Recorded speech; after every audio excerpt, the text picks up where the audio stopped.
오늘은 스코틀랜드에 대해서 살펴보겠습니다. 지난 시간에 우리가 스코틀랜드 남쪽에 있는 잉글랜드 종교개혁사에 대해서 짧게나마 살펴봤죠. 잉글랜드 주춤거리다라는 제목이었는데 오늘 3화에서는 스코틀랜드 준비되다라는 제목이네요. 브리튼 섬 북부에 있는 지역이고요. 험준한 산악지대이고 예쁘고 멋진 자연이 유명한 나라입니다. 고풍스러운 건축 양식을 아직도 가지고 있고요. 중세 건축물, 중세 건축 기술로서의 성들이 여전히 남아 있기도 하고, 그리고 독특한 그런 켈트 문화를 간직하고 있는 나라이기도 하죠. 우리가 3화를 살펴볼 때, 특별히 스코틀랜드 종교개혁사를 공부할 때, 어, 패트릭 해밀턴이라든지 조지 위샤트라든지 이런 사람들에 대해서 좀 공부할 필요가 있긴 한데 사실 책에는 이 사람들이 나와 있진 않습니다. 이 책에는 존 낙스와 앤드류 멜빌 정도. 존 낙스가 스코틀랜드에서 거의 장로교를 출발시킨 인물로 평가를 받고 있고요. 앤드류 멜빌이 장로교를 완성한 인물로 그렇게 우리한테 이해되고 있습니다. 이 조지 위샤트 같은 경우는요, 존 낙스의 스승이었는데, 이 낙스 같은 경우는 이 위샤트의 보디가드를 자처하기도 했거든요. 근데 이 위샤트가 사실상 그 이단으로 몰려가지고 화형당합니다. 그때 이 낙스에게도 그 불똥이 튈까봐 위샤트 같은 경우에는 나 하나로 족하다 해가지고 낙스는 그 자리를 모면하게 되죠. 그래서 낙스는 훗날 이 조지 위샤트의 피가 스코틀랜드의 종교 개혁을 완성했다 이렇게 평가하기도 하거든요. 이 낙스 같은 경우는 설교가로 꽤 유명했는데 하나님의 나팔수라는 별명을 가지고 있죠. 그래서 앤드류 멜빌 같은 경우 이 존 낙스의 설교를 듣기도 했습니다. 그때의 이 앤드류 멜빌이 낙스의 설교를 들을 때 묘사된 부분이 있어서 제가 좀 소개를 해 드리겠습니다. 이 글은 황대우 교수님께서 쓰신 글이거든요. 그 글의 그 논문의 내용을 제가 조금 소개를 해 드리면 이렇게 묘사되어 있습니다. 그는 처음 설교를 시작할 때에는, 그러니까 멜빌이 낙스 설교할 때 묘사한 내용이에요. 그는 처음 설교를 시작할 때에는 몸을 약간 구부정하게 하는 것이 보통이었다. 그러니까 초반에는 뭐 처음 천천히 설교를 했었나 봐요. 그런데 마지막에 가서는 어찌나 활력과 정력이 넘쳤던지 마치 설교단을 산산조각 내듯이 우렁찼고 그 속에서 날아오르는 것처럼 보였다라고 묘사하고 있네요. 낙스가 다니엘서를 강의할 때에는 멜빌은 너무도 심하게 찔려서 전율을 느낄 정도였다라고 묘사되어 있습니다. 이 앤드류 멜빌 같은 경우는 낙스의 설교 굉장히 좋아했죠. 그 낙스도 자신을 뭐 여러 가지로 표현할 수 있겠지만 그 보디가드도 했고 나중에 그 갤리선 노예로서 그 배 밑바닥에서 묶여 가지고 노도 젓는 그런 노예 역할도 했었고 뭐 그 왕정 그 설교자도 했었고 뭐 종교개혁가도 했었고 여러 가지 일들을 많이 했지만 사실 그 개인적으로는 설교가로 불리기를 원했죠. 그런 내용들이 고증에 의하면 남아 있습니다. 자, 책 보시면요. 90 페이지. 잉글랜드의 종교개혁이 명절 고속도로 요금소 주변처럼 버벅거리는 동안 스코틀랜드의 종교개혁은 급속도로 진행되었다. 이런 인물들 때문에 그런 거죠. 낙스라든지 멜빌 같은 사람들이요. 왜 그리고 어떻게 그런 일이 일어났는가. 스코틀랜드는 사실 잉글랜드와는 모든 면에서 딴판인 왕국이었다. 그렇죠. 그때 말씀드렸다시피 북쪽과 남쪽으로 나누어져 있죠. 하드리아누스 성벽이라고 로마의 그 황제의 이름을 따서 로마 사람들이 침공했을 때 스코틀랜드의 침공을 두려워해서 남북을 나눴죠. 그 벽으로. 자, 아무튼요. 어쨌든 1603년에 엘리자베스 1세가 사망을 하는데 그 사후에 스코틀랜드의 제임스 6세가 말하자면 친척 입장입니다. 잉글랜드의 왕으로 즉위를 하면서, 그러니까 스코틀랜드도 다스리고 제임스 6세라는 이름으로요. 그 잉글랜드도 제임스 1세라는 이름으로 다스리면서 두 나라가 즉위하게 되면서 두 나라가 통합하게 되죠. 이후 1707년에 연합법에 의해서 그레이트 브리튼 왕국을 결성하게 됩니다. 유나이티드 킹덤이라고 하기도 하죠. 아무튼 이번 화에서는 체크 무늬 치마에 백파이프를 부는 나라, 해리포터 촬영지로 더없이 적합한 나라, 스카치 위스키에 동네 아저씨들이 늘 살짝 취해 있을 것만 같은 스코틀랜드를 보자라고 하네요. 자, 오늘 배울 내용은 키워드로 한번 보겠습니다. 존 낙스, 그리고 제1 치리서, 낙스와 함께 낙스 포함 6명의 신학자들이 쓴 지금 장로교 헌법에 초안이 된 치리서이기도 합니다. 그리고 가장 잘 개혁된 교회, 이 말을 낙스가 스스로 한 거죠. 그 제임스 6세, 제임스 6세라는 거는 스코틀랜드 입장에서 제임스 6세고요. 영국 입장에서는 제임스 1세입니다. 지난 시간에 잠깐 이야기한 것 같고요. 그리고 장로교회, 프리스비테리언 처치에 대해서 공부를 해야 되겠죠. 장로교회가 뭐냐? 이 소프트웨어, 하드웨어로 나누면 소프트웨어는 말하자면 존 깔뱅의 그 기독교 강요의 그 신학을 받아들인 거죠. 그러니까 종교개혁자들의 신학을 받아들이고 소프트웨어로서는요. 하드웨어로서는 장로와 집사 체제. 물론 장로도 치리 장로와 뭐 그리고 그 말씀을 선포하는 장로, 목사죠 사실은. 그렇게 이제 나눌 수 있지만 또 어떤 데서는 세부적으로 나누면 이 장로에는 치리하는 장로와 그 목사인 장로와 그리고 이제 신학 교수 장로 이렇게 나누기도 합니다. 그리고 집사 이렇게 나누는, 그러니까 장로와 집사의 두 직분 체제, 그걸 장로교회라고 하죠. 자, 그리고 앤드류 멜빌, 이 사람에 대해서도 책에서 나와 있으니까 조금 다루도록 하겠습니다. 자, 그리고 앤드류 멜빌이 이야기한 투 킹덤스 닥트린이라고 하는 두 왕국 이론에 대해서 한번 생각을 해보겠습니다. 92페이지요. 이 지도 익숙해지시면 좋을 것 같아요. 이 브리튼 섬이라고 한다라 그랬죠. 이 지도에 남부 지방은 우리가 잉글랜드라고 합니다. 이 잉글랜드도 잉글랜드 입장에서 서쪽에 보면 웨일즈라고 그랬죠. 윗부분, 그러니까 북쪽에는 북쪽이 바로 스코틀랜드입니다. 그 지금 지도에도 있죠. 이 남왕국과 북왕국을 구분하는 그 그림, 그 선이 그어져 있는데 그 선이 하두리아누스 성벽입니다. 로마 사람들이 침공했을 때 스코틀랜드 사람들을, 스코트인들을 두려워해서 막은 성벽이죠. 자, 그리고 왼쪽 섬은 아일랜드입니다. 아일랜드도 뭐 북아일랜드와 아일랜드 공화국으로 나눌 수 있다라고 했죠. 자, 이거에 대해서 좀 익숙해지시면 좋을 것 같고요. 자, 92페이지요. 스코틀랜드는 브리튼 섬의 북쪽에 위치한 꽤 추운 동네다. 뭐 지리적으로도 북쪽이니까 그럴 수 있겠죠. 런던에서 기차로 빨리 달려도 5시간 정도 가야 된다.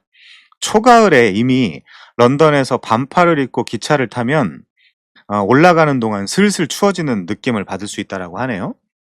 자, 그 정도로 스코틀랜드는 유럽의 변두리, 더더욱 종교개혁 당시에는 총구석이었다. 아무튼 이 스코틀랜드가 어떤 면에서 장로교의 시초라고 이야기할 수 있는데 그 내용을 한번 살펴보겠습니다. 자, 아무튼 그런 곳을 왜 우리가 굳이 알아야 되냐? 그것은 스코틀랜드의 종교개혁이 아주 끝내줬기 때문이다. 물론 우리가 지금 사용하고 있는 이 장로교 체제 자체가 이 스코틀랜드에서 수입해다가 쓰는 거죠.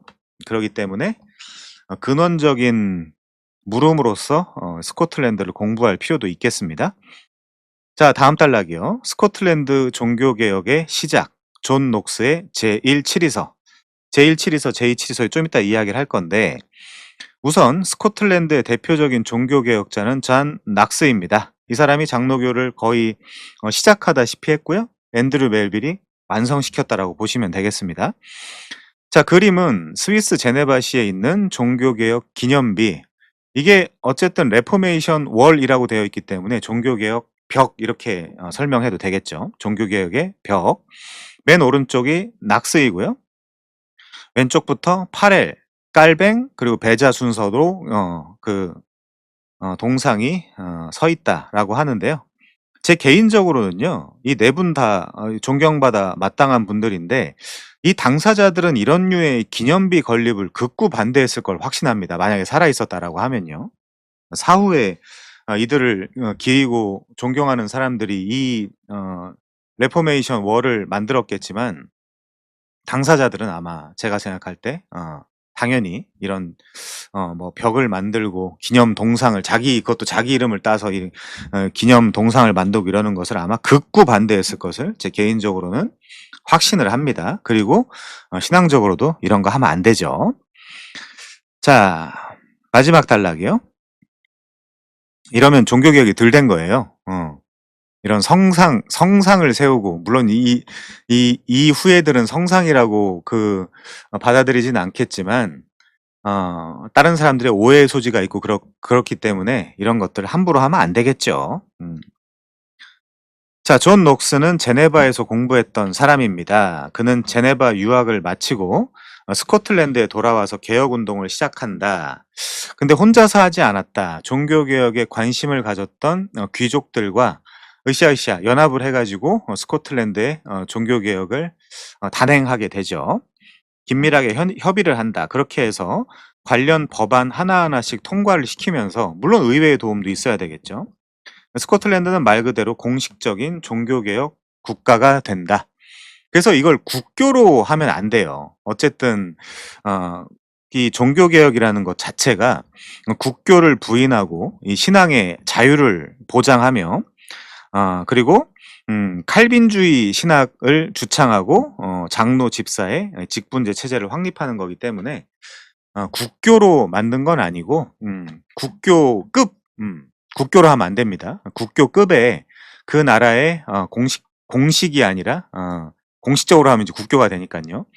그 나라의 아주 뚜렷하고 분명한 신앙 체제는 칼빈주의 신학과 장로와 집사 체제로 이루어진 장로회주의를 채택한 교회였다라고 정도 생각하시면 되겠죠. 국교를 부인하는 것이 국교를 부정하고 개인의 신앙의 자유를 추구하는 것이 종교개혁의 핵심 가치입니다. 자, 다음 페이지요. 93페이지.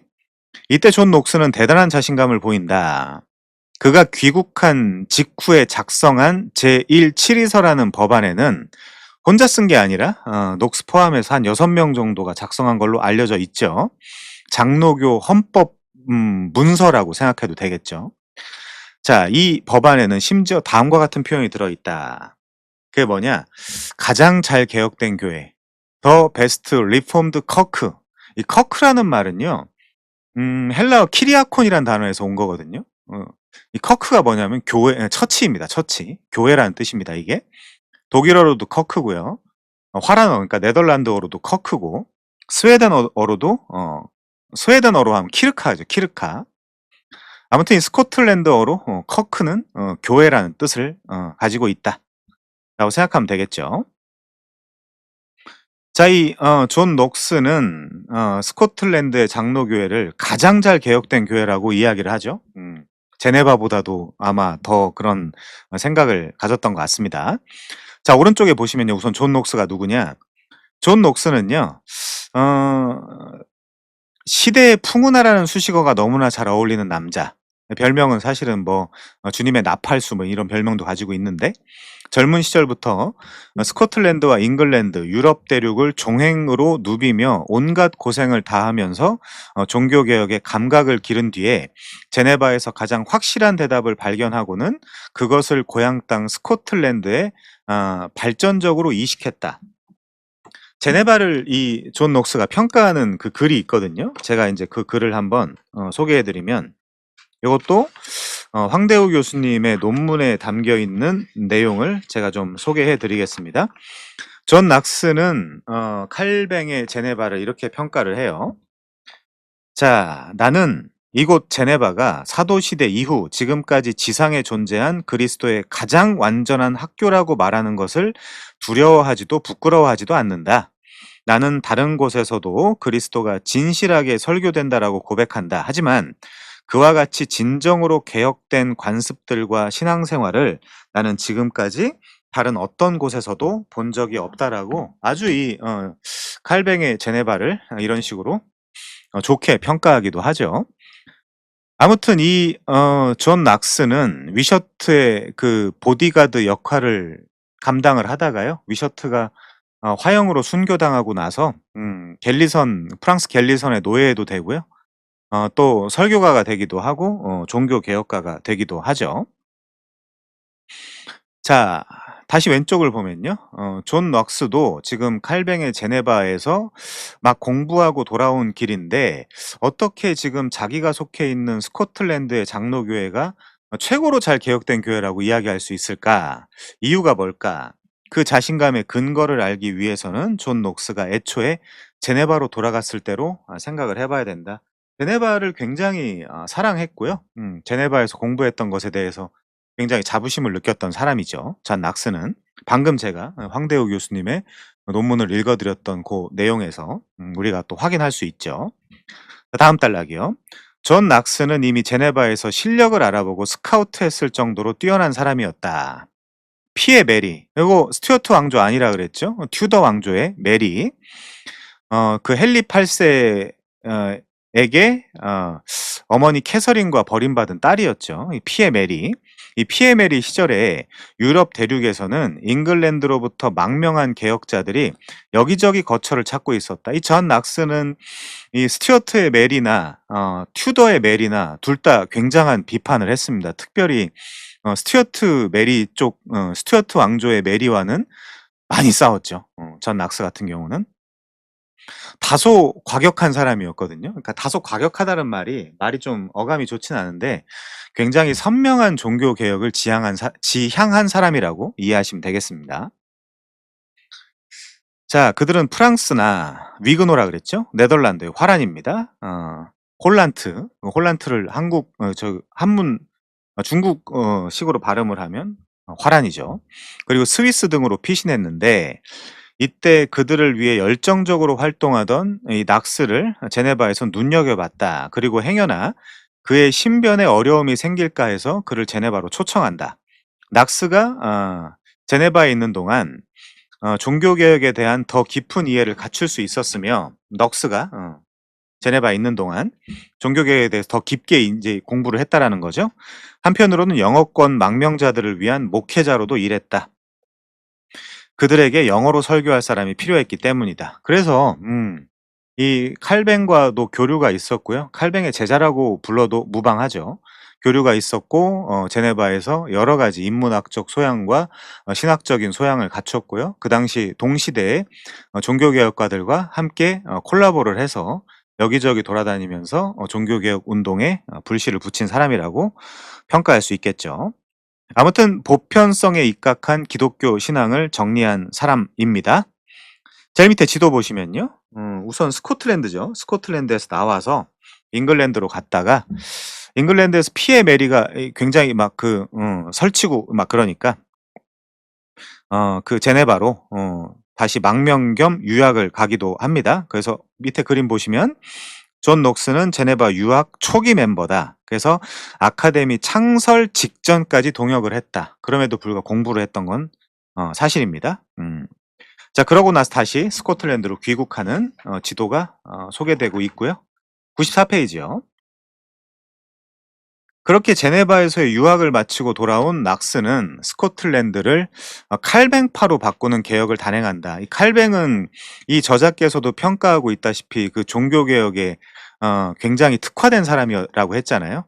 위그노들과 이 칼뱅의 그 아이디어를 따와서 이 직분을 그 장로교 직분, 장로제, 그러니까 말하자면 장로와 집사 체제로 바꾸는 거죠.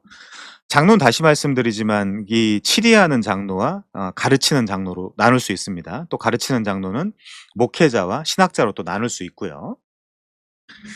자, 칼뱅파로 바꾸는 개혁을 단행한다. 칼뱅파로 바꾼다라고 할 때 기독교 강요를 빼놓을 수는 없겠죠. 기독교 강요에는 계시, 성경, 삼위일체, 선택과 예정, 창조와 섭리, 죄, 언약의 연속성과 불연속성, 언약의 중보자, 구원, 그리고 칭의와 그리스도와의 연합, 성령, 회개, 확신, 율법과 성령, 선행, 윤리, 기도, 예배, 성례, 교회 정치, 세속 정부, 몸의 부활과 영생 같은 로키들.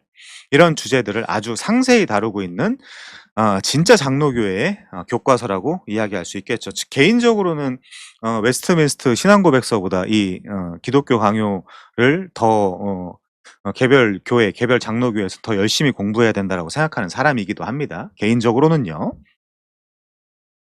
자, 아무튼 이 개혁 칼뱅파로 바꾸는 개혁을 단행하는 이 과정에는 수많은 종교 개혁자들의 목숨을 건 노력이 있었다. 사실상 로마 카톨릭 주의자들에 의해서 이 프로테스탄트 신교도들이 굉장히 많이 죽죠. 고생을 많이 하고요. 그는 특히 교회의 조직을 장로교회라는 제도로 개혁을 한다. 그러니까 다시 말씀드리지만 컨텐츠, 소프트웨어는요, 칼빈과 개혁자들의 신학을 구현하는 거고, 시스템, 정치 제도는 위그노한테 배운, 유해무 교수님에 의하면 위그노들한테 배운 이 장로제와 집사제도로 바꾸는 거죠. 자, 이것은 사실 제네바에서도 완벽하게 해내지 못했는데 스코틀랜드에서 이루어낸 것이다. 그 내용은 녹스가 작성한 제1치리서에 잘 나타나 있다. 자, 그래서 우선 그림 보면요. 여기 나오네요. 커크가 처치라는 거. 옛날 스코틀랜드에서는 교회를 커크라고 불렀다. 자, 낙스 입장에서는요, 제네바 직수입, 가장 잘 개혁된 교회, 더 베스트 리폼드 커크. 가장 잘 개혁된 교회라고 자부심을 가질 수 있을 정도로. 근데 이제 오른쪽에 보면요, 스코틀랜드의 상황 속에서 왕권이 약화된 시기였기 때문에 급속도로 종교개혁이 추진됐다라고 하죠. 이 왕권이 강해지면 교권이 약해지고, 또 교권이 강해지면 또 왕권이 약해지고, 요게 계속해서 반복되는 거죠. 이, 브리튼 섬에서의 종교 개혁사는 그렇습니다. 제 왕들을 보면요. 이 존 낙스가 올라가니까요, 그래프에. 이 왕들이 내려가는데, 이 왕들은 메리 스튜어트와 제임스 6세다. 둘 다 어린 나이에 즉위를 했고요. 섭정들에 의해서 다스리게 되었다라고 이야기하죠. 자, 제1치리서는 종교개혁의 정신에 따른, 종교개혁 정신이라고 할 때 보통 5 솔라를 이야기할 수 있죠. 솔라 스크립추라. 솔라 스크립추라만 이야기하면 안 되고, 솔라 스크립추라라는 이야기를 할 때 반드시 토타 스크립추랑 같이 가야 됩니다. 솔라 토타 스크립추라 첫 번째고요. 두 번째는 솔러스 크리스토스, 오직 그리스도라는 얘기죠. 그 다음에 솔라 피데, 오직 믿음, 솔라 그라티아, 오직 은혜, 솔리데오 글로리아, 솔리데오 글로리아, 오직 영광은 하나님께라는 의미입니다. 이 5가지 종교개혁의 캐치프레이즈를 건 거죠. 물론 이 솔라 스크립추라는 아드폰테스의 그 에라스무스의 아드폰테스 원리, 근본으로 돌아가는 원리에 따라서 이루어진 거라고 이야기할 수 있겠죠. 이게 시편 42편 1절에 보면 물의 근원으로, 물의 원천으로라는 표현이 있거든요. 그걸 이 제롬의 그 불가타역에 보면 그 부분을 그렇게 아드폰테스라고 번역을 해놨는데, 거기서 따온 거라고 우리가 고증에 의하면 알 수 있습니다. 자, 아무튼 제1치리서는 종교개혁의 정신에 따른 교회 제도를 스코틀랜드에 정착시킨다라는 의지가 담긴 법령이다. 요 5 솔라의 그 기독교 강요의 내용, 거기다가 이 장로회 정치 제도를 정착시킨다라는 의지가 담긴 법령, 이걸 훗날에 좀 더 보완해 가지고 앤드류 멜빌이 제2치리서를 작성하게 되죠. 앤드류 멜빌 혼자 한 건 아니고요. 그때도 한 30여 명 정도가 같이 작성한 걸로 알려져 있습니다. 자, 그 안에는 잘못된 성직자 개념이 만들어낸 주교제도에 대한 문제 제기가 이미 담겨 있었다. 주교제도, 사제제도, 폰티펙스라 그랬죠. 폰스 파케레, 다리 놓는 사람, 그걸 주교나 사제가 하면 안 되고 오직 그리스도가 하셔야 된다. 자, 낙스는 스코틀랜드의 교회를 교리뿐만이 아니라 교회 정치까지 개혁하기 위해서 이 문서를 작성했다. 거기 교리에다 동그라미 하시고 이 교회 정치에다 동그라미 하시면 되겠죠. 요 2가지 문제가 가장 큰 종교 개혁의 문제입니다. 첫 번째는 교리, 소프트웨어. 두 번째는 정치, 하드웨어. 요거 2개를 바꾸는 것이 이 존 녹스가 추구했던 스코틀랜드에서의 종교 개혁이죠. 자, 넘어가서요. 제1치리서는 또한 교회를 다스리는 직분이 주교나 사제들이 아니라 장로들이어야 된다라고 말한다. 여기 이제 다스리라는 표현이 좀 걸리실 수 있는데 이 다스리라는 데다가 이 X표를 딱 하시고 섬기고 봉사하고 치리하는이라고 바꿔 주시면 좋겠습니다. 자 다시 읽어 볼게요. 그렇게 제1 치리서는 또한 교회를 섬기고 봉사하고 치리하는 직분이 주교나 사제들이 아니라 일반 성도들에게서 투표로 뽑은 선출한 장로들이어야 된다라고 말한다. 그 원리는 디모데전서 3 장이나 디모데후서 2 장이나 디도서 2장 같은 데 보면 디도서에 보면 잘 나와 있죠. 자 장로는 성직자가 아닌 일반 성도로 신앙과 인품으로 교회의 덕을 세우는 사람이다. 그래서 공동의회라든가 이런 당회라든가 이런 차원에서 요런 것들을 좀 제단하고 선출하고 하기도 하죠. 말씀을 가르치고 설교하는 목사도 장로에 포함된다. 물론입니다.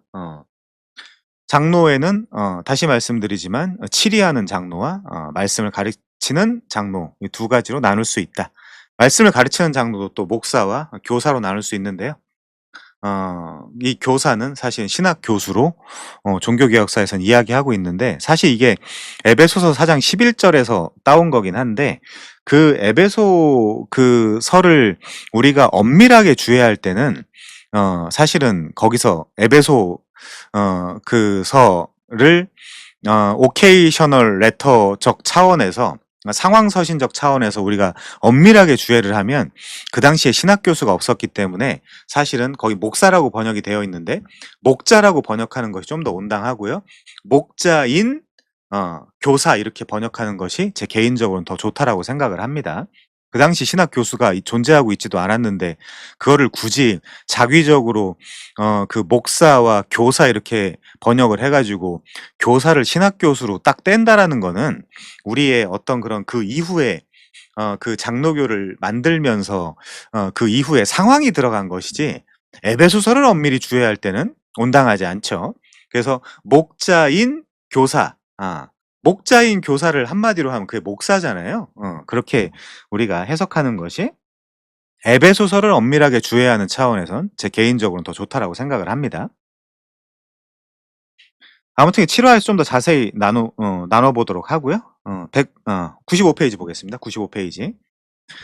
낙스의 개혁은 스코틀랜드인들의 마음을 움직였다. 급속도로 광범위한 지지를 받았다. 귀족들이 굉장히 이 낙스의 주장에 대해서 옹호하는 입장이었어요. 받아들이는 입장이었어요. 수락한 입장이었기 때문에 광범위한 지지를 받을 수밖에 없었습니다. 자, 스코틀랜드는 근데 그렇지만 이제 메리라거나 메리 스튜어트라거나 그리고 그 제임스 6 세라거나 이런 사람들은 좋아하지는 않았죠. 그 사람들은 다 오히려 그 로마 카톨릭을 더 좋아했던 사람들입니다. 자, 스코틀랜드는 종교개혁 초창기부터 이미 유럽 대륙과 교류하던 지식인들을 중심으로 종교개혁 사상이 전파되어 있었다. 그리고 영어 성경과 이 영어 성경 같은 경우는 영국 입장에선 헨리 8세와 존 위클리프의 공이기도 하죠. 롤라드 파의 공이기도 한데 물론 더 또 이야기한다면 윌리엄 틴들이라거나 그리고 토마스 하딩이라거나 이런 사람들이 또 직간접적인 영향을 미치기도 했죠. 이 존 위클리프는 지난 시간에 말씀드린 것 같은데 참수해서 화형을 시켰습니다. 참수해 가지고 훗날 다시 끄집어내 가지고 시체를 끄집어내서 화형을 시켰는데 그렇게 생각하면 참 인간이 잔혹하죠. 음. 그렇게까지 할 필요가 있나. 아무리 대적이다 하더라도 로마 카톨릭 입장에서 왕 그리고 인제 국교를 해야 되는 왕의 입장에서 사실 그렇게까지 할 필요가 있나 싶은 생각이 들기도 합니다. 아무튼요. 영어 성경과 칼뱅의 기독교 강요 등 출판물의 도움으로 많은 사람이 이미 마음속으로 신교라고 하면 오해의 소지가 있는데 원래의 교회죠. 로마 카톨릭이 오히려 사실은 로마 카톨릭이 원래의 교회식으로 생각하면 그게 신교죠. 자 아무튼요. 개신교 그냥 우리가 그냥 이 표현을 쓰니까 그냥 프로테스탄트라고 하겠습니다. 이 프로테스탄트를 받아들인 상태였다. 그래서 프로테스탄트라는 거는 로마 카톨릭에 대한 프로테스트 저항이고요. 사실은 이 리폼드 그러니까 리포메이션은 본래 교회 회복 운동이죠, 사실은. 오히려 로마 카톨릭이 신교지 이 사람들을 신교라고 부르는 것은 제가 되게 좋아하는 그 김석한 교수님이라고 있거든요. 교회 용어 바로쓰기 그런 이 김석한 교수님의 논리에도 사실은 안 맞죠. 온당하지 않죠. 개신교 그러니까 우리 장로교가 신교가 아니죠 사실은. 원래 교회죠 원래 교회. 자 다음 단락입니다. 특히 스코틀랜드 귀족들은 존 낙스에게 우호적이었다. 존 낙스는 그들의 도움으로 비교적 무리 없이 제네바에서 깔뱅에게 배운 교회 정치 제도를 스코틀랜드에 도입할 수 있었다. 유해무 교수님에 의하면 깔뱅과 위그노들의 도움, 뭔가 프랑스 개혁파 사람들의 도움, 그들에게서 배운 이 직분, 직제, 요걸 스코틀랜드에다가 주입, 적용을 한 거죠. 적용이란 단어가 더 좋을 것 같습니다. 자, 따라서 그는 이대로만 쭉 가준다면 스코틀랜드가 세상에서 가장 잘 개혁된 교회가 될 수 있을 것이라는 포부를 가졌다. The best reformed Kirk. 이것이 바로 그가 가졌던 자신감의 근거였다. 실제 당시까지만 해도 유럽에서 교회의 정치 측면의 종교 개혁을 국가 차원에서 그 정도로 이뤄낸 나라는 없었다. 국가 차원이라는 표현이 나오는데 국교회를 하려고 하는 건 아닙니다. 이 나중에 훗날 이 스코틀랜드와 영국 그러니까 잉글랜드의 그 청교도들이 도저히 안 되겠다 싶은 그들 사람들 중에 메이플라워를 타고 물론 네덜란드를 거쳐서 갔습니다마는 신대륙에 가서 미국이라는 나라를 만들게 되고 만들 때도 사실은 그 절대로 이들의 신앙을 국교회로 하지 않았던 것은 다시 로마 카톨릭 같이 이 국교회로 하게 되면 우리 신앙이 부패될 위험성을 가지고 있다. 그런 위험 때문에 국교회를 원래 개혁파나 청교도들이 아주 좋아하지 않는 정치 그러니까 체제입니다. 국교회 같은 경우는. 그래서 이제 국교회 국가 차원이라는 단어는 약간의 그 오해의 소지가 있을 수 있어요. 음. 자, 다음 단락이요. 가장 잘 개혁된 교회라는 말은 한편으로는 이웃나라 잉글랜드를 겨냥한 표현이기도 하다. 당시 잉글랜드는 종교개혁을 하다 말다 하고 있잖아요. 뭐 에드워드 6세라거나 이제 이럴 때는 종교개혁이 좀 잘 진행되는 것 같았지만 일찍 그 단명했죠. 병으로. 병사를 했고요. 그다음에 뭐 엘리자베스 때는 다시 이제 성공회로 돌아가기도 하고 피에 메리 때는 또 완전히 또 떨어지기도 하고 이제 그런 반복이 있었다 보니까 그렇게 중도적 개혁에 그치려고 했고 툭하면 다시 기존 스타일로 돌아가 버리기 일쑤였다. 이게 성공회죠. 이게 국교입니다. 그 잉글랜드 입장에서는요. 그래서 스코틀랜드 개혁파는 잉글랜드의 교회를 불완전한 교회로 보았다. 잉글랜드의 개혁을 하다가 그만둔 개혁으로 평가를 했다. 그러므로 가장 잘 개혁된 교회라는 표현은 잉글랜드 입장에서도 우리 스코틀랜드가 하는 것을 잘 보고 따라오라는 일종의 정치적 제스처라고 볼 수도 있겠다. 자, 그렇습니다. 96페이지요. 비운의 여왕 메리 스튜어트. 메리는 그 튜더 왕조와 잉글랜드 쪽 그 메리와 스코틀랜드 요 스튜어트 왕조의 메리와 구분하셔야 된다라고 말씀을 드렸죠. 자, 그러면 스코틀랜드의 왕권은 왜 그렇게 약했을까요? 물론 상황이 있습니다. 제임스 5세가 일찍 죽고 그의 딸 메리 스튜어트가 고작 1세일 때, 1살일 때 왕이 되어 귀족들의 섭정이 시작됐다. 우리 우선 왼쪽부터 볼까요? 메리 스튜어트. 프랑스에서 행복했던 어린 시절도 잠시 스코틀랜드에 돌아온 뒤 그야말로 막장 드라마의 여주인공으로 살아갔던 비운의 여왕. 왕실은 가난하고 백성들은 반항하고 하나님 외에는 누구도 겁내지 않는 꽉 막힌 종교 개혁자들까지 설쳐댄다. 에라 모르겠다. 막 나가자라고 하는 그 사람이죠. 자, 낙스는요. 훗날 이 메리 여왕을 이렇게 이야기합니다. 어리석고 게으르며 요염한 프랑스 소녀라고 비꼬아요. 아니 왕인데 낙스 입장에서도 왕인데 이거 그 막 나가는 거죠. 조지 뷰캐넌이라는 사람도 이렇게 이야기합니다. 부자연스러움, 증오, 야만적인 사나움, 거침없는 잔혹성이라고 이제 비판을 하죠. 그래서 이세벨 2세 아니냐, 이 메린 이세벨 2세가 아니냐라고 이야기하기도 합니다. 이 낙스는 피의 메리 튜터, 그리고 메리 스튜어트 둘 다 사악한 여자들이라고 비난을 합니다. 자, 책 볼게요. 음 96 페이지. 자, 한 살짜리 여왕이라 독자 여러분 분발하십시오. 누구는 한 살 때 벌써 왕입니다. 이게 부럽나요? 글쎄요. 하지만 그게 과연 좋은 일일까요? 너무 어린 나이에 왕이 되면 왕권이 튼튼할 수 없습니다. 왕, 뭐 대통령 쉽지 않죠. 지금 대한민국 상황에서도 대통령이 되려고 막 온갖 그 일들을 막 벌여놓고 했지만 정작 대통령이 즐거울까요? 기쁠까요, 지금? 그래 보이지 않는데요, 전혀. 아마 엄청나게 힘들 겁니다. 국내 귀족 가문들은 두말할 것도 없고 주변에 있는 나라들도 죄다 정략 결혼의 대상으로 여기고 호시탐탐 노린다. 아직 어리지만 미리 약혼이라도 해두면 나중에 자연스럽게 나라 하나를 통째로 차지하게 되는 투자 대상이다.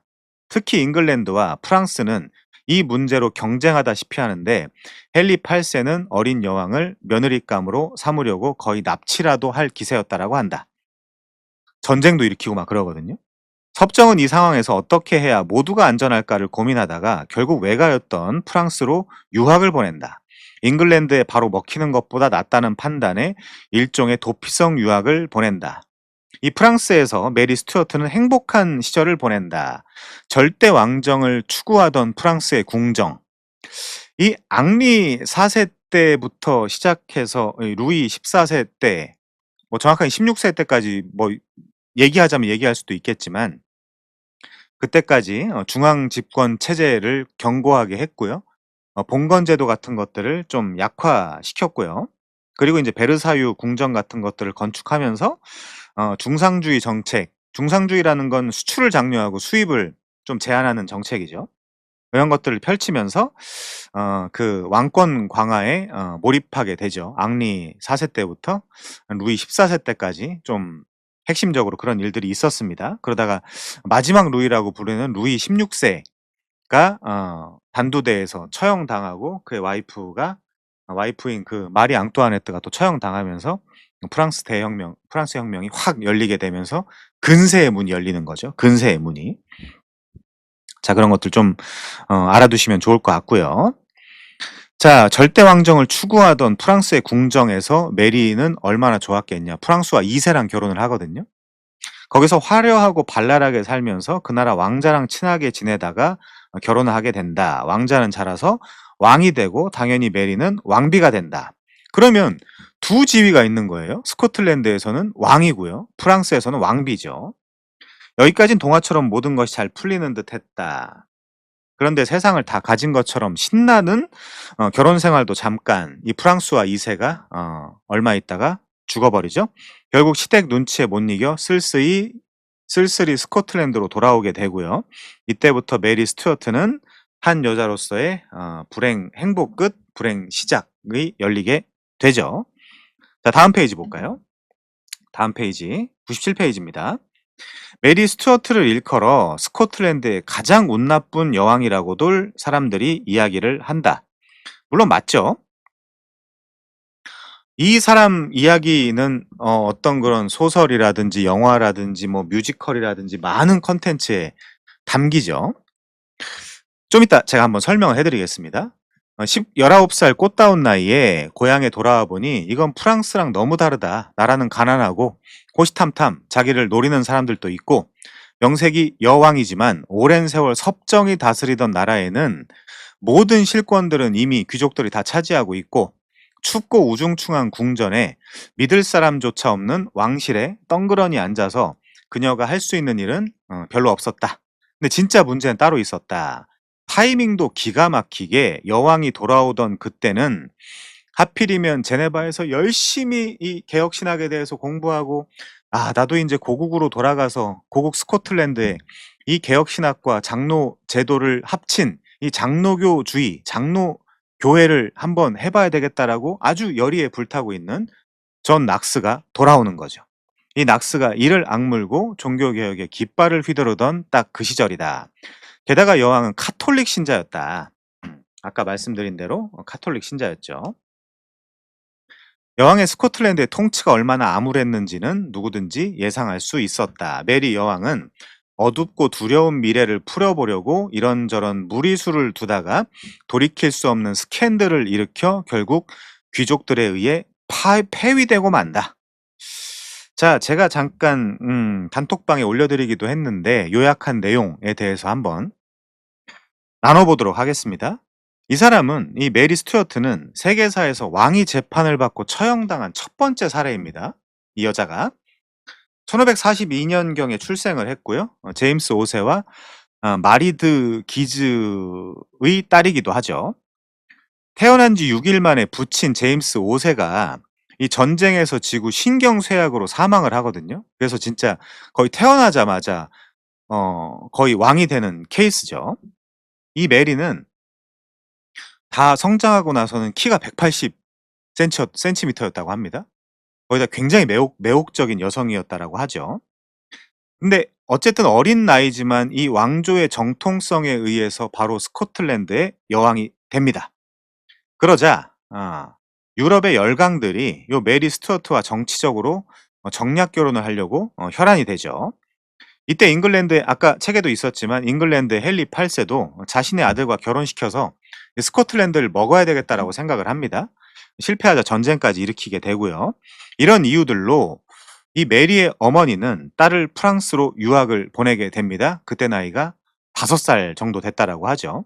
그리고 거기서 프랑스와 2세와 결혼을 합니다. 이 프랑스와 결혼을 한 후에 바로 프랑스 왕비로 즉위를 하죠. 아까 말씀드린 대로 스코틀랜드에서는 여왕이고요. 프랑스에서는 왕비입니다. 그게 1558년 16세기 경이죠. 그런데 남편이 금방 죽고요. 한 19살쯤 됐다라고 하죠. 그때가 한 1561년 정도인데 다시 고향인 스코틀랜드로 약 12년 정도 만에 돌아오게 됩니다. 사촌 동생인 달리경인 헨리 스튜어트와 결혼을 해요. 이 헨리는 이 스코틀랜드에서 평판이 좋은 인물이 아니었거든요. 그러자 이 점차 이 귀족들과 그리고 국민들과 종교 문제 그리고 이 재혼 문제 등으로 갈등을 빚게 됩니다. 스코틀랜드에서. 자, 이 헨리 스튜어트 사이에서 아들을 낳아요. 이 메리가. 그 아들이 스코틀랜드 입장에서는 제임스 6세고요. 영국 입장에서는 제임스 1세입니다. 이게 킹 제임스죠. 이 영국 입장에서 엘리자베스 1세가 후사 없이 사망했기 때문에 훗날 잉글랜드의 왕위까지 계승하게 됩니다. 그래서 스코틀랜드와 이 잉글랜드까지 다 다스리게 되는 거죠. 자, 이 남편은 또 살해를 당합니다. 그 당시 폭발 사건이 있었는데 목 조른 흔적이 발견돼요. 목 조른 흔적이 발견됩니다. 그래서 많은 사람들이 살해로 추정을 하죠. 자, 이 보스웰이라는 사람이 있는데 이 사람이 헨리 스튜어트 살인의 용의자입니다. 요 보스웰이라는 백작에게 납치를 당하고 거기서 뭐 강간당했다라는 이야기도 있고 이 보스웰이랑 연애했다라는 이야기도 있고 막 그렇습니다. 그래서 귀족들 사이에는 둘이 짜고 이 남편을 살해했을 것이다라는 썰도 돌죠. 물론 이 사랑하는 사이였다라는 썰도 계속 돕니다. 그러다 보니까 귀족들이 '아니 우리 왕이 제정신이냐.'라는 생각을 당연히 하게 되죠. 어쨌든 이런저런 사건들이 있었던 이 보스웰과 결혼을 하게 됩니다. 점점 여왕도 보스웰도 이 귀족들의 신임을 잃게 되죠. 그래서 이 개인사의 전말을 다 알 수 없었던 귀족들에 의해서 연문을 이유로 유폐당하게 됩니다. 그래서 귀족들과 군의 반란을 진압하지 못하고 이 에딘버러에 유배되었다가 훗날 엘리자베스 1세의 영국으로 망명을 하게 되죠. 그게 한 1568년입니다. 그래서 자신이 잉글랜드에 가면 이제 조용히 살면 되는데 자신이 잉글랜드에 적법한 여왕임을 피력을 하게 되죠. 그러면서 몇 차례 반란 사건에 휘말리게 됩니다. 그 잉글랜드에도 로마 카톨릭 세력이 요 메리를 잉글랜드에서 새 군주로 추대하려는 움직임이 보이거든요. 그러면 어떻게 되겠습니까? 자, 그 메리를 이 메리는 로마 카톨릭 세력의 상징이에요, 그 당시에. 이 메리를 경계한 엘리자베스 1세가 먼 친척이죠. 이 메리를 경계한 엘리자베스 1세에 의한 견제를 받다가 반역죄로 유죄 판결과 이어서 사형 선고를 받게 됩니다. 이게 1587년의 일이에요. 1587년 2월 8일에, 그러니까 강금 한 19년 정도 만에 한 44세의 나이에 참수형을 당하게 됩니다.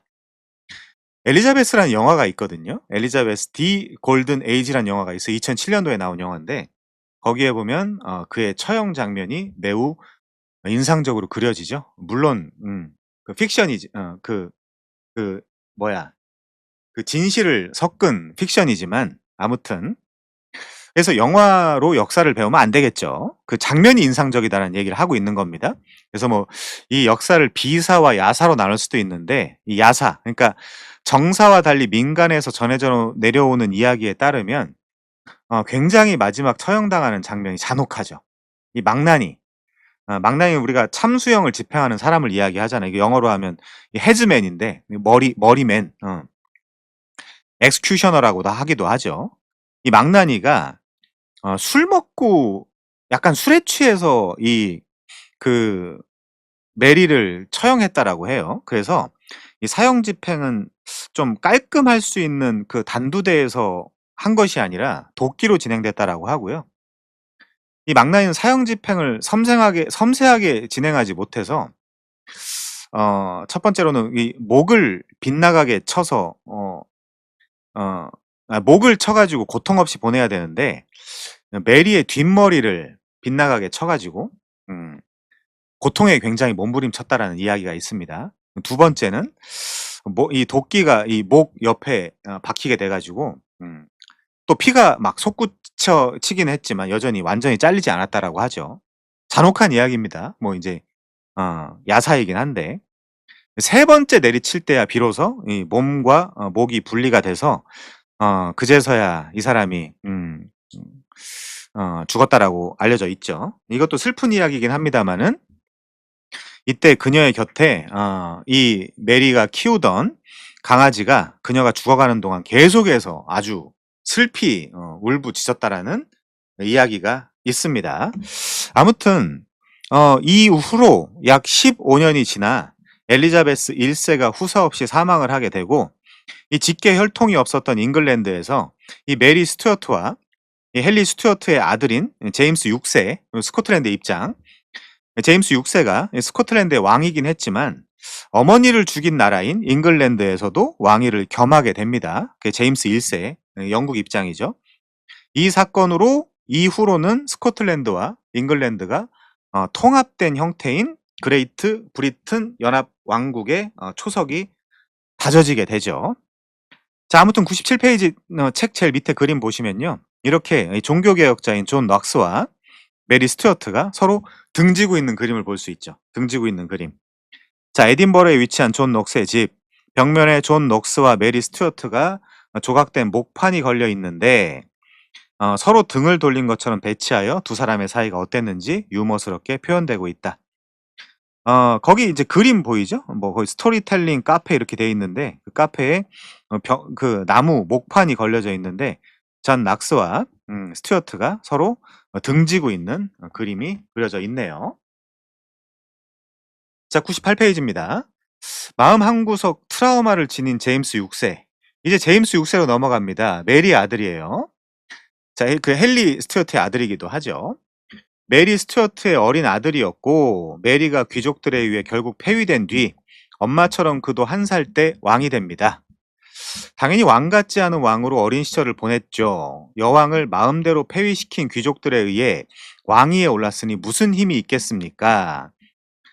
그러니까 당연히 이 귀족들은 종교개혁자들 편이었고, 이 제임스 1세는 이 귀족들에 의해서 어머니가 폐위되고 영국까지 망명되고, 또 거기에서도 또 엘리자베스 1세, 그러니까 성공회를 국교로 한 그 영국에서, 그러니까 잉글랜드에서 엘리자베스 1세에 의해서 또 처형을 당했기 때문에 이 종교개혁, 뭐 프로테스탄트, 개신교, 리폼드 이런 걸 좋아할 리가 없었겠죠. 그 제임스 6세 입장에서. 당연한 이야기입니다. 자, 무슨 힘이 있겠습니까? 게다가 당시 스코틀랜드 왕실은 돈도 별로 없었다. 어쩌면 역사 속에서 별로 중요한 역할을 하지 못하고 그냥 그렇게 살다 갔을지도 모르는 인생의 출발이었다. 그런데 훗날 잉글랜드에서 엘리자베스 의 그 뒤를 이으면서 완전히 운명이 달라지게 되죠. 자 왼쪽 한번 볼까요? 동성애 자였다라는 소문이 굉장히 많은 제임스 6 세 겸 1 세라고 이야기하는 거는 제임스 6 세는 스코틀랜드 관점, 1 세는 영국 관점입니다. 이 사람이 킹 제임스예요. KJV 어 흠정역을 번역하도록 허락한 왕이죠. 자 귀족들에게 쥐어터지며 어린 시절을 보냈던 초라하고 비굴한 왕. 그러나 훗날 대잉글랜드 왕관을 공짜로 차지해서 킹 제임스라는 호칭을 얻은 인생 극장의 주인공이다. 하지만 그 성공은 자신의 노력이라기보다는 그저 주어진 것이었기 때문에 그의 통치는 그다지 선진국스럽지는 못 않았다. 엘리자베스가 위대한 왕이었죠. 국가적 차원에서 보면요. 자, 우리는 이 사람의 인생을 잘 살펴볼 필요가 있다. 그가 장로교회를 극도로 혐오한 사람이었고, 당연합니다. 이 사람 입장에서는요. 그 덕분에 잉글랜드와 스코틀랜드의 종교개혁이 크게 휘청거렸다. 자, 그 다음 단락이요. 제임스 6세가 왜 그토록 장로교회를 싫어했을까? 장로교회에 대한 제임스의 반감은 어린 시절부터 시작된다. 간접적으로는요. 로마 카톨릭 편이었던 어머니를 엘리자베스에게 죽임 당하게 한 그 귀족들에 대한 혐오감이 당연히 있었겠죠. 물론 고증에 의하면 어머니를 그렇게 좋아하진 않았다라고 합니다. 이 개인적으로. 이 아들이요. 자, 당시 스코틀랜드는 종교개혁이 한참 탄력받던 때였다. 낙스는 후배들이 더 철저한 종교개혁을 추진하면서 교회 조직에서 주교들이 자리를 거의 다 밀어냈다. 음. 제임스 6세는 그런 환경에서 기죽어서 자랐다. 특히 제임스 6세의 교육을 맡았던 조지 부캐넌은 프랑스 위그노의 영향을 받은 철저한 칼뱅파였다. 장로교의 정치제도에 대한 소신도 강한 학자였다. 그는 왕실 교사의 자격으로 당시만 해도 급진 사상이었던 입헌 군주제, 그러니까 군주도 헌법에 따라서 통치해야 되고 헌법에 영향을 받아야 된다라는 이야기죠. 입헌 군주제는 그 위에 있는 군주가 아니란 얘기입니다. 헌법 위에 있는 군주가. 아무튼 당시에만 해도 이 급진 사상이었던 입헌 군주제를 어린 왕에게 가르쳤다. 그리고 장로교회 제도가 얼마나 성경적이며 주교 제도에 비해 얼마나 발전된 제도인지 또한 가르쳤다. 훗날 다 배울 겁니다. 그냥 이 정치 제도를 선택했나 보다가 아니라 다 이유가 있죠. 즉 종교개혁이 추구했던 새로운 국가 제도와 교회 질서 속에서 국왕이 갖춰야 할 소양을 어린 왕에게 교육을 시켰던 것입니다. 자, 왼쪽 볼까요? 조지 뷰캐넌이 어떤 사람인가? 이 사람은 신학자이면서 역사가이면서 인문학자죠. 인문주의자죠. 훗날 웨스트민스터 총회에서 총대로서 큰 역할을 했던 사무엘 리더포드의 정신적 스승이기도 하다. 밑에 입헌군주제가 나오네요. 군주의 권력을 헌법으로 제한하는 정치 형태. 그러다 보면 의회가 파워를 갖게 되죠. 자, 99페이지입니다. 자, 이런 건 다 좋은 일인데 문제는 이 과정에서 왕에게 신하가 감히 회초리를 들었다라는 거죠. 심지어 제임스 6세의 엄마 메리 여왕이 폐위된 이유도 직설적으로 가르쳤다. 아니 어린 왕에게, 어린 아이에게 네 엄마가 이렇게 해서 저렇게 돼서 폐위됐고 저렇게 돼서 그 영국에까지 갔어.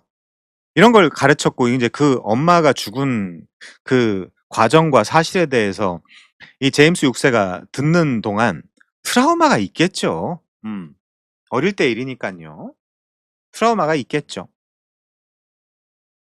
이런 여러 가지 이유로 제임스 6세의 마음은 상처를 입었고 반항심이 싹트게 되었다. 한술 더 떠서 그 후임자로 들어온 앤드류 멜빌은 아까 말씀드렸죠? 잔 낙스가 스코틀랜드의 장로교회를 출발시켰다면 앤드류 멜빌은 거의 완성시킨 사람이라고 생각을 하시면 됩니다. 멜빌 같은 사람 그렇게 유명하진 않죠. 그렇지만 굉장히 중요한 인물이라는 거, 장로교회 사에. 자, 아무튼 제임스 6세는 이렇게 장로파 종교개혁자들의 신앙교육에 시달리며 청소년 시기를 보냈다. 하지만 눈치가 빨랐던 제임스 6세는 속마음을 숨기면서 잘 참고 지냈다. 엄마가 어떻게 죽었는지를 잘 알고 있었던 그는 강력한 왕권을 가지기 전까지는 귀족들에게 적어도 굽히고 지낸다. 그는 그렇게 치밀하게 자신을 감추고 있다가 나중에 정말로 자기가 큰 힘을 가졌을 때 비로소 본심을 드러낸다. 자, 그건 뒤에 가서 또 한번 살펴보도록 하죠. 어떤 내용들이 있는지 책에 다 나옵니다. 자, 왕을 납치한 황당한 사건. 장로교도들이 제임스 6세의 자존심에 씻을 수 없는 상처를 준 사건을 하나 소개를 한다면 무려 국왕납치 사건이다. 국왕납치 사건이다. 왕이 사냥 중에 장로파 귀족들에게 납치를 당해서 10개월 정도 외딴 성에 갇혀 지내면서 장로교회 제도를 전면 시행하라고 강요당한 일이 있다. 야, 이런 것들 굉장히 상처가 됐겠죠, 어렸을 때는. 요 사건을 역사적으로 루스벤 습격 사건이라고 합니다. 제임스 6세 입장에서는 참으로 어이없는 일이었을 것이다.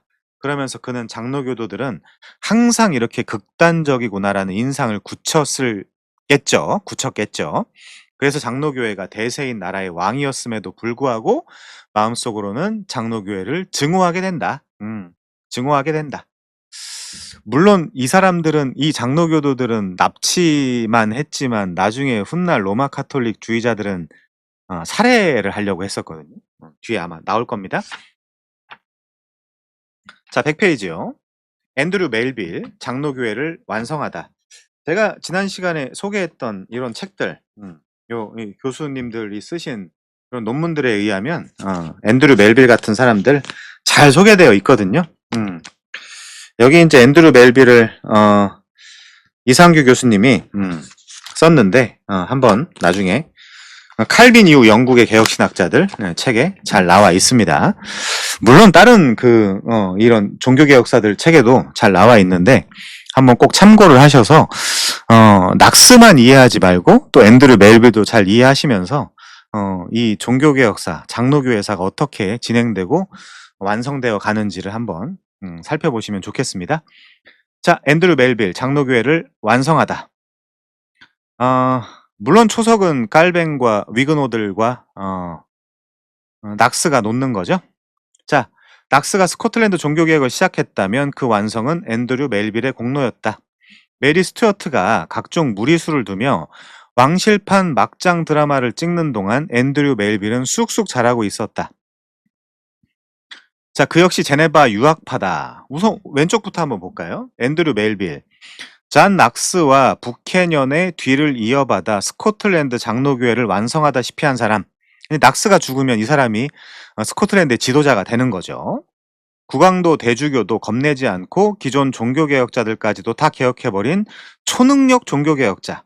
특히 그가 개혁한 대학 교육과 커리큘럼 덕분에 스코틀랜드는 지식 강국으로 거듭날 수 있었다. 낙스와 한 27년 정도를 함께 한 사람으로 알려져 있죠. 낙스는 좀 과격한 면이 있었다면 이 사람은 온건하고요. 굉장히 지성적으로 접근하기도 했죠. 이 사람이 유명하진 않지만 여러분 이 사실을 아실 겁니다. 대중적으로 유명하진 않지만 이 네덜란드에서 훗날 알미니우스 사상을 점검할 때 이 개혁파와 알미니안 주의자들 그 사이에서 객관적으로 알미니안 사상을 점검한 사람이 바로 앤드류 멜빌입니다. 이 앤드류 멜빌에 의해서 알미니안주의가 분쇄당했다라고 이해할 수도 있겠죠. 자, 아무튼요, 넘어가서 그래서 이 사람은 낙스보다 칼빈과 이 베자의 사상을 훨씬 더 폭넓고 정확하게 흡수한 사람으로 알려져 있죠. 물론 녹스의 제자이기도 합니다. 아까 제가 말씀드렸다시피 녹스의 설교를 굉장히 좋아했습니다. 예. 이 사람 별명은요, 스코틀랜드 젊은이 중 최고의 철학자, 시인, 그리스어 학자, 이런 별명도 있었다라고 하네요. 아무튼요, 제네바 유학파였고요. 그는 5년간 제네바 아카데미에서 배우면서 동시에 강의도 했다. 그만큼 기본 실력이 뛰어났다. 드림팀이었다. 칼뱅 사망 후 5년쯤 되던 이 시기가 실제로 제네바 아카데미의 전성기였다. 칼뱅의 수제자였던 데오도로 베자가 교장으로 버티고 있었고, 앞에서 본 잉글랜드의 종교개혁자 토마스 카트라이트를 비롯해서 월터 트레버스, 그리고 프랑스의 라무스 등이 죄다 와서 공부하던 바로 그 시절이다. 이런 사람들에 대한 이해 여러분들이 좀 포괄적으로 하시고 싶으시면 이런 논문들 참고하시면 좋겠습니다. 자, 멜빌은 그렇잖아도 그 시대에 엄친아였는데 제네바 유학 시절을 거치면서 더욱더 무시무시한 존재로 레벨업을 해서 스코틀랜드로 돌아오게 됐다. 자, 돌아온 멜빌은 글래스고 대학 총장이 돼서 제네바에서 배운 것들을 기초로 대학 시스템 전반을 뜯어 고친다. 대학 시스템 전반을 뜯어 고칠 때 제일 중요한 건 커리큘럼이죠. 이 사람이 그 적용한 커리큘럼 뭐뭐 있냐? 고전어라고 할 때 그 당시 고전어라고 할 때는 히브리어, 헬라어, 라틴어가 필수입니다. 그 신학 전반 거기다가 자연과학과 인문학이라는 건 문사철이죠. 문학과 역사와 철학 같은 것들. 그중에서도 서양 철학을 굉장히 중요하게 생각을 했고요. 논리학을 또 굉장히 중요하게 여겼는데 아리스토텔레스보다는 이 사람의 스승이기도 한 피터 라무스의 그 그 논리 계진 방법론을 많이 사용했다라고 합니다. 굉장히 중요하죠. 그래서 이 스코틀랜드의 지식 수준이 급성장하게 된다. 오늘날 스코틀랜드는 세계 최정상급의 대학과 도서관 시스템을 갖추고 있는데 조금 우리가 과장해서 생각해 본다면 요 종교개혁가들, 특별히 앤드류 멜빌의 영향이 있지 않았을까라고 볼 수 있는 거죠. 다음 단락이요. 멜빌의 개혁 작업은 자연스럽게도 종교개혁에도 도움을 주었다. 당시 스코틀랜드 장로교회는 여전히 주교 제도를 완전히 없애지 못하고 있었다. 하지만 멜빌의 등장으로 장로교회는 더욱 정교하고 탄탄하게 개혁될 수 있었다. 멜빌은 녹스의 제1 치리서를 보완하여 6명이 썼다라고 했죠? 녹스 포함. 제2 치리서를 작성한다. 요거는 멜빌과 한 30여 명의 신학자들이 작성하게 되죠. 이게 장로교 헌법의 초안 정도로 생각하시면 됩니다. 요 제1, 2 치리서를요. 이 문서는 스코틀랜드 장로교의 체제가 이제 거의 완성 단계에 이르렀음을 보여준다. 여기에 이 문서에 당회, 노회, 대회, 뭐 총회 이런 용어들이 처음 등장하게 되죠. 요 치리서에. 자, 제가 잠깐 또 논문을 좀 읽어드리면요. 멜빌은 감독제를 반대하는 동시에 낙스 시대에 작성되었던 제1 치리서를 개정해서 1578년 제2 치리서를 작성하여 의회에 제출하여 승인을 받았다. 제2 치리서는 어느 한 사람이 작성한 것이 아니라 무려 30여 명에 달하는 이들에 의해 작성되었다. 멜빌은 그중 한 사람이었다. 제2 치리서는 국왕이나 국가 권력 기관이 교회 문제에 개입하거나 간섭하는 것을 근원적으로 배제하고 국교가 되면 간섭할 수밖에 없겠죠. 교회의 문제는 교회의 직분자들에 의해 다스려져야 된다라고 주장을 했다. 또 장로와 감독은 동일한 직분임을 분명히 하고 목사 상호 간의 평등성과 교회 법정을 규정한 것으로서 장로교회 제도 특징을 반영하고 있다. 제2 치리서는 교회의 자율성과 독립성을 잘 표현한 것이다. 그러나 제2 치리서에서 규정한 바 의 실행은 즉각적으로 이루어지지 못했다. 1578년 멜빌 자신이 총회장으로 봉사하던 총회에 의해 승인을 받았으나 1580년 이후 제1치리서에서 임시로 감독들에게 위임했던 행정적 권세를 노회나 교회 법정에 이관하게 되었다. 제2치리서의 내용에 대해서는 제임스 컥에 의해 잘 해설된 바가 있고 국내에서의 경우 합동신학대학원의 이승구 교수에 의해서 간명하게 그리고 분명하게 신학적 의미가 해설된 바가 있다. 자, 여기 각 장의 내용도 나와 있는데 이거 넘어가고요. 제2치리서에서 우선 교회와 세속 정부, 곧 국가 권력의 역할과 권한에 대한 경계선을 제시함으로써 국가 권력의 교회 간섭이나 교회 문제에 대한 치리권 행사를 배제하여 교회의 자율성과 독립성을 확보하였고, 영적인 문제를 국가가 어떻게 다루겠습니까? 그리스도만이 교회의 유일한 머리라는 점을 적시한 후에 그러니까 수장령을 반대하는 거죠. 제1장 12조에서 누구든지 스스로 교회의 머리라고 부르는 것은 적그리스도이며 그 어떤 인간이나 천사라도 그렇게 주장할 권리가 없다는 점을 분명히 해서 로마 카톨릭의 교황제나 영국 교회의 감독제를 거부하고 있다. 낙스는 감독제도 그 자체를 인정한 것이 아니라 어쩔 수 없는 상황에서 무인할 수밖에 없었지만 멜빌의 제2치리서는 제1치리서와는 달리 감독 정치는 성경에 위배되는 것으로 규정하고 이를 거부했다. 4장 1항에서는 감독들, 비숍이죠. 그리고 목사들, 미니스터, 혹은 목회자, 패스터, 이들은 동일한 용어로 장로직에 대한 다른 표현으로 간주했다. 그러니까 감독이 더 높지 않다는 거, 비숍, 주교가 더 높지 않다는 겁니다.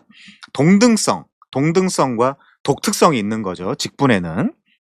이들은 회중을 말씀으로 돌보고 말씀으로 섬기고 말씀으로 먹이는 자들이기 때문에 때로는 감독으로 섬기는 이들로 혹은 목회자들로 불리는데 영적 다스림의 위험 때문에 장로들이라고 부른다는 것이다. 이런 직분 이해는 칼빈의 생각과 동일하다. 아까 말씀드린 대로 당회, 노회, 총회로 연결되는 교회 회의체, 곧 치리제도는 오늘 이 장로교 정치제도의 근간을 이룬다. 이런 점에서 이 제2 치리서가 장로회 주의의 대헌장이라고 불리는 것은 자연스러운 일이다. 자, 이런 내용들을 담고 있고요. 101페이지로 넘어가겠습니다. 앤드류 멜빌이 종교개혁이 어느 정도 있는지 단적인으로 알려주는 일화가 있다. 멜빌이 제임스 6세의 면전에서 주교들을 혼내고 왕까지도 언짢게 만든 사건이 있다. 이제 투 킹덤스 닥트린이 나오죠. 공식 석상에서 교회 정치에 대한 토론이 있었는데 제임스 6세가 짐이 이제 한마디 하겠소 하면서 주교 제도를 옹호하는 발언을 꺼내자마자 멜빌이 막아선다. 그러면서 멜빌이 이렇게 이야기합니다. 아무것도 모르는 왕이시여. 죽을 수도 있어요. 그 당시 그렇게 하면. 그럼에도 불구하고 아무것도 모르는 왕이시여. 스코틀랜드에는 두 왕과 두 왕국이 있습니다. 이게 무슨 말이죠? 두 왕은 누구죠? 이 제임스 6세와 그리스도를 이야기하는 거죠. 두 왕국은 뭐죠? 스코틀랜드 왕국과 스튜어트 왕조의 왕국과 하나님 나라를 이야기하는 거겠죠. 그래서 그리스도와 교회가 그 하나로서 국왕께서는 그 왕국 입장에서 생각해 본다면 그 왕국에서는 왕도 귀족도 머리도 아니고 단지 한 사람의 구성원일 뿐입니다. 라고 이야기를 하는 거죠. 제가 또 논문을 좀 읽어드리면요. 멜빌은 왕의 옷소매를 붙잡고 하나님의 어리석은 종이라고 외치면서 가스 실리 바살 이렇게 외치면서 제 아무리 국왕이라 하더라도 교회 내에서는 한갓 하나님 나라의 한 백성에 지나지 않는다라고 역설했다. 그럼에도 불구하고 왕이 교회에 대한 지배권을 포기하려 하지 않자 멜빌은 1596년 개최된 장로교 총회에서 제임스 왕에게 다음과 같이 충고했다. 들어보세요. 제가 전에 수차례 말씀드린 바와 같이 지금 또 말씀드립니다. 스코틀랜드에는 두 개의 왕국이 있고 두 명의 왕이 있습니다. 이 나라의 머리인 제임스 왕과 교회의 머리인 예수 그리스도입니다. 제임스 왕은 그의 백성이요 그의 왕국에서 왕도 주도 머리도 아니요 하나의 지체일 뿐입니다. 우리는 폐하를 왕으로 섬기며 폐하에게 합당한 예우를 갖추며 복종할 것입니다. 그런데 거듭 말씀드리지만 폐하께서는 교회의 머리가 아닙니다. 폐하께서는 우리가 찾고 있는 영생을 이 땅에 줄 수도 없고 우리에게서 빼앗아 가지도 못합니다. 그러므로 우리로 하여금 그리스도의 이름으로 자유로이 모이며 교회 일에 참여할 수 있도록 허락해 주시기를 바랍니다. 자, 이렇게 앤드류 멜빌이 깡세죠. 제임스 6세에게 일침을 놓는 거죠. 자, 책 다시 보면요. 발언 수위가 상당할 정도입니다. 오른쪽 보겠습니다. 이것을 역사적으로 앤드류 멜빌의 두 왕국 이론이라고 부른다. 이때가 400년 전이라는 사실을 아직 잊지 못한 독자라면 깜짝 놀랄지도 모르겠다. 해석하기에 따라서 반역자로 몰릴 수 있는 발언이다. 이것은 당시 스코틀랜드에서 장로파 세력이 얼마나 강했는지를 보여주는 하나의 사례이다. 국왕의 입장에선 어쨌든 자신에 대한 엄청난 모욕이자 도전으로 받아들일 수밖에 없는 사건이다. 제임스 6세는 아직 충분한 힘을 기른 상태가 아니었기 때문에 꾹 참고 그날은 별다른 사건 없이 넘어갔지만 이날 속마음은 어땠을까? 국왕은 부들부들 이를 갈며 이날의 치욕을 잊지 않고 있다가 훗날 확실히 보복한다는 거죠. 감옥에다가 투옥시켜 버립니다. 자, 제일 밑에 볼게요. 앤드류 멜빌의 두 왕국 이론. 제임스 6세의 기분과는 별개로 멜빌의 이 발언은 굉장히 중요한 성경적 원리를 담고 있다. 왕은 스코틀랜드의 왕이고 우리는 왕의 백성이기는 하지만 교회에서는 왕도 한 사람의 성도일 뿐이다. 이렇게 선언한 것입니다. 이를 가리켜 두 왕국 이론이라고 하는데 two kingdoms theory 혹은 닥트린 우린 닥트린이죠. 이게 맞는 이야기니까요. 교리라고 번역하는 것이 좋겠습니다. 백성이긴 하지만 교회에서 왕도 한 사람의 성도일 뿐이다라고 선언했다. 이를 가리켜 두 왕국 이론이라고 하는데 이는 훗날 본격적으로 등장하는 입헌군주제의 사상적 바탕이 되기도 하는 아주 중요한 이론이다. 보수주의. 그렇죠? 입헌군주제. 더 나아가 여기 민주주의라고 했는데 자유민주주의의 근본 원리는 종교개혁 신학에서 비롯되었다는 것을 기억합시다. 자유민주주의. 자, 넘어가고요. 다음 페이지.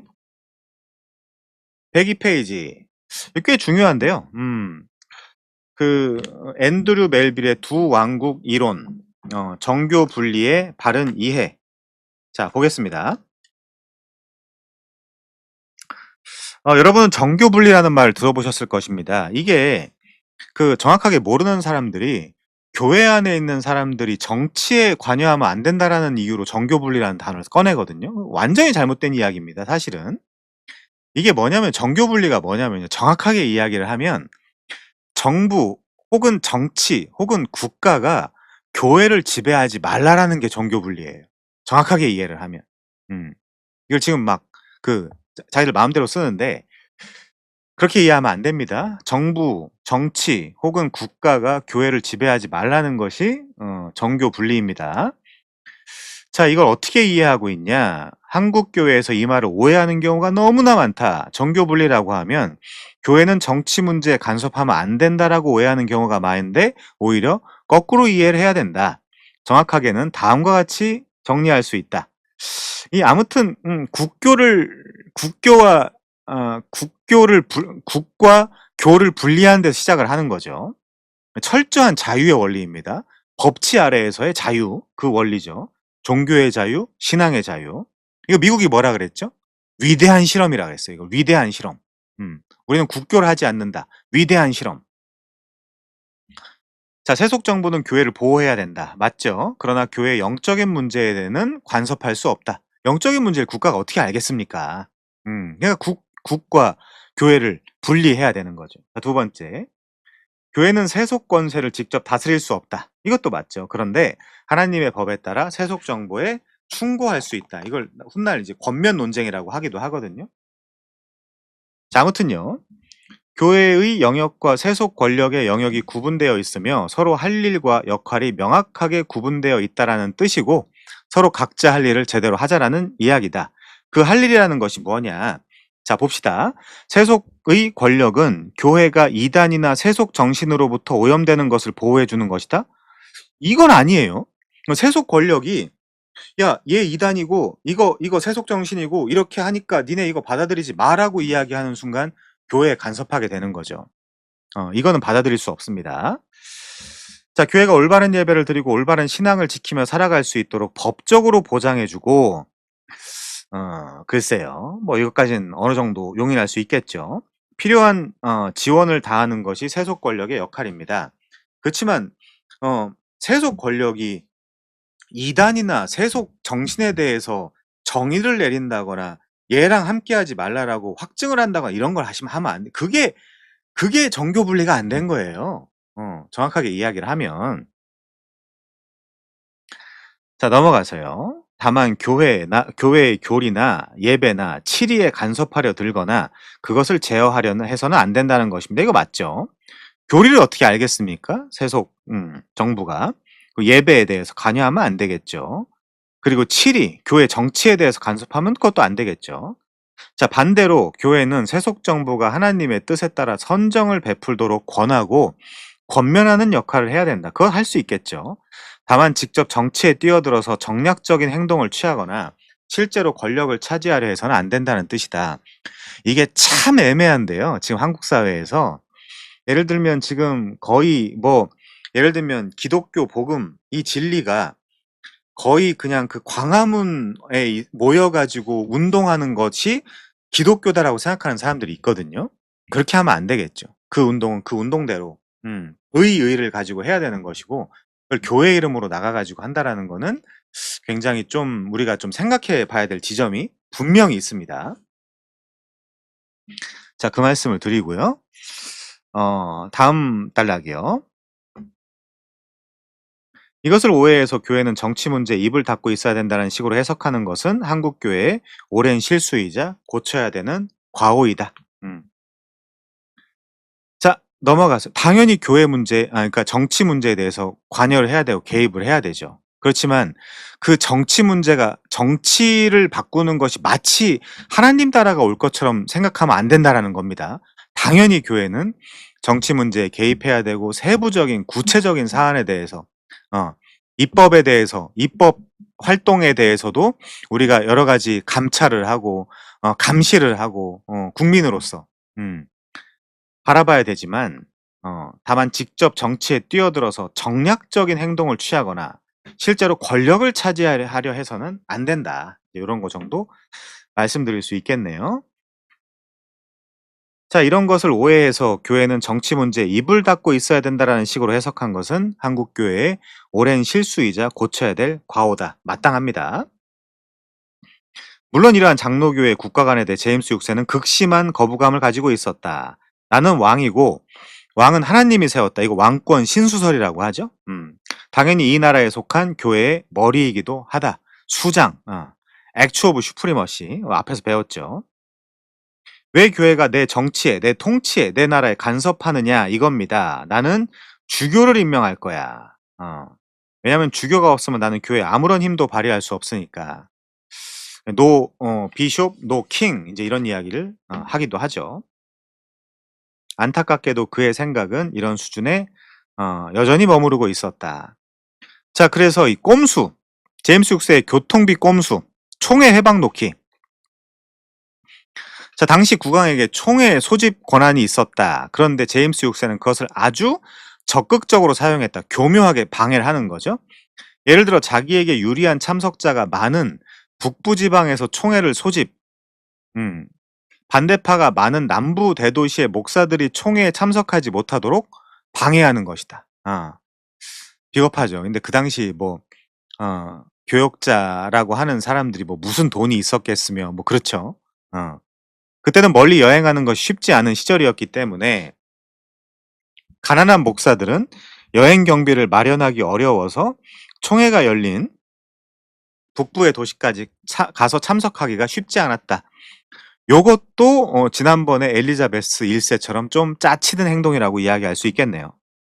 자, 이러한 제임스의 꼼수에도 불구하고 이 종교개혁자들은 끈질기게 싸워서 국왕의 권한이 교회로 침범하지 못하도록 하는 법을 제정하기도 했다. 이것이 황금법이다. 하지만 제임스는 황금법을 겉으로 인정하면서도 그 뒤로는 끊임없이 총회를 제어하려고 했다.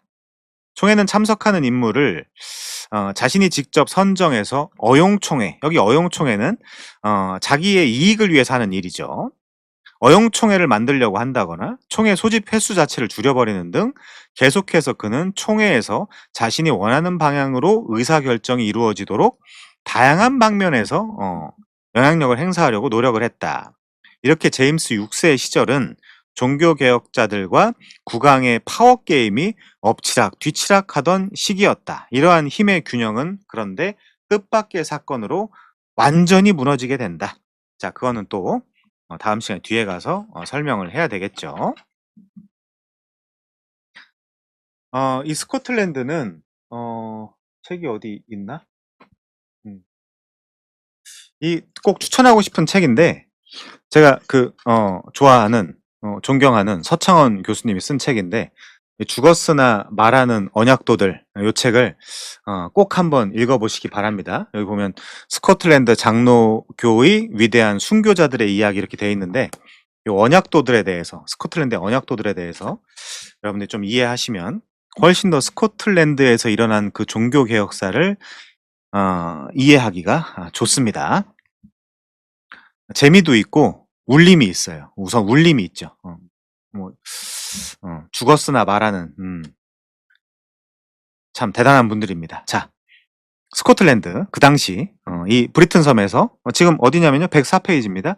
왕권이 약한 틈을 타서 귀족들이 자기들 마음대로 행사할 수 있는 상황이었고 덕분에 다행스럽게도 종교개혁자들과 서로 코드가 맞았던 역사.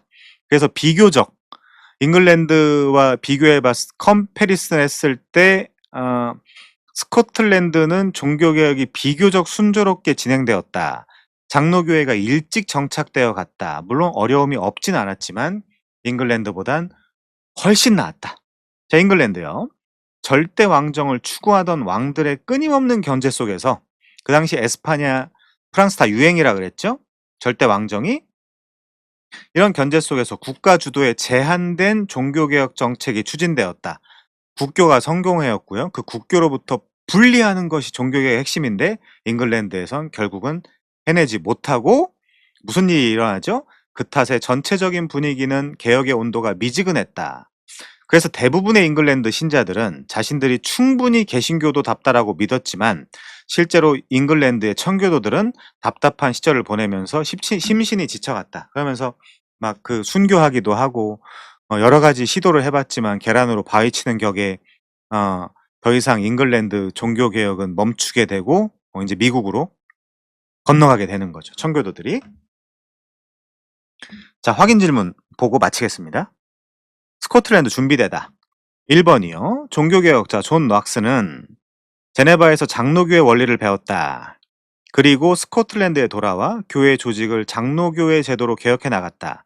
그 원리는 그가 작성하고 스코틀랜드 교회 총회가 채택한 제1치리서에 잘 드러나 있다. 맞습니다. 자, 두 번째요. 넉스는 제네바에서 공부하면서 그 도시의 너무도 발전된 모습에 놀라 제네바를 가장 잘 개혁된 교회라고 평가했다. 책에 의하면 그렇진 않죠. 스코틀랜드가 가장 잘 개혁된 교회, 더 베스트 리폼드 커크 이렇게 표현을 했죠. 그렇지만 제네바를 굉장히 좋아하긴 했습니다. 아까 말씀드린 대로 나는 이곳 제네바가 사도시대 이후 지금까지 지상에 존재한 그리스도의 가장 완전한 학교라고 말하는 것을 두려워하지도 부끄러워하지도 않는다. 나는 다른 곳에서도 그리스도가 진실하게 설교된다라고 고백한다. 하지만 그와 같이 진정으로 개혁된 관습들과 신앙생활을 나는 지금까지 다른 어떤 곳에서도 본 적이 없다라고 아까 제네바를 평가한다라고 했죠. 자, 세 번째요. 스코틀랜드 여왕 메리 스튜어트는 프랑스에서 자란 탓에 로마 카톨릭 신자로 성장을 했다. 그녀의 신앙은 장로교회 제도가 막 추진되고 있던 스코틀랜드와 맞지 않아 통치하는데 갈등을 겪을 수밖에 없었다. 맞습니다. 네 번째요. 메리 스튜어트의 아들 제임스 6세는 장로교회 제도를 극도로 싫어했지만 겉으로 내색하지 않았다. 오 못했다. 그렇게 하면 되겠죠? 근데 훗날 어, 자신의 그 야욕을 드러내죠. 다섯 번째요. 제임스 6세는 존 녹스에 이어 뛰어난 개혁자였던 앤드류 멜빌을 매우 총애했다. 아, 멜빌의 두 왕국 이론에 대해서도 찬사를 아끼지 않았다. 그게 아니라 훗날 투옥시켜버리죠. 자, 아닙니다. 요 답변 틀렸다라고 얘기하는 것이 맞겠죠. 자, 이렇게 스코틀랜드에 대해서도 우리가 좀 생각을 해봤습니다. 우리가 이게 종교개혁사를 공부할 때 많이 부족해요. 그래서 여러분들이 다른 책 같은 것들 많이 참고해 보시고요. 이게 로이드 존스가 존 녹스와 종교개혁이라는 이게 강연을 한 내용을 담고 있는 지평서원의 책인데 이 책도 한번 꼭 읽어보시면 아주 쉽게 존 녹스라는 사람을 파악할 수 있고요. 조금 더 아카데믹하게는 김효석 교수님이 쓰신 존 락스 하나님과 역사 앞에서 살았던 진리의 나팔수 이런 책들도 한번 있으니까 한번 참고해 보시면 좋겠습니다. 이 헌법책은 아까 말씀드린 대로 녹스의 제1치리서와 앤드류 멜빌의 제2치리서 그 웨스트민스터 총회 그 어셈블리를 거쳐서 만들어진 헌법이라고 보시면 되니까 그런 것들도 한번 장로교회가 어떻게 구성되었는가 확인하기 위해서 여러 가지 책들을 참고하시면서 이 장로교회 혹은 종교개 역사를 잘 공부해 나가시기를 바랍니다. 오늘 또 대단히 수고 많으셨고요. 여기서 마치도록 하겠습니다. 수고하셨습니다.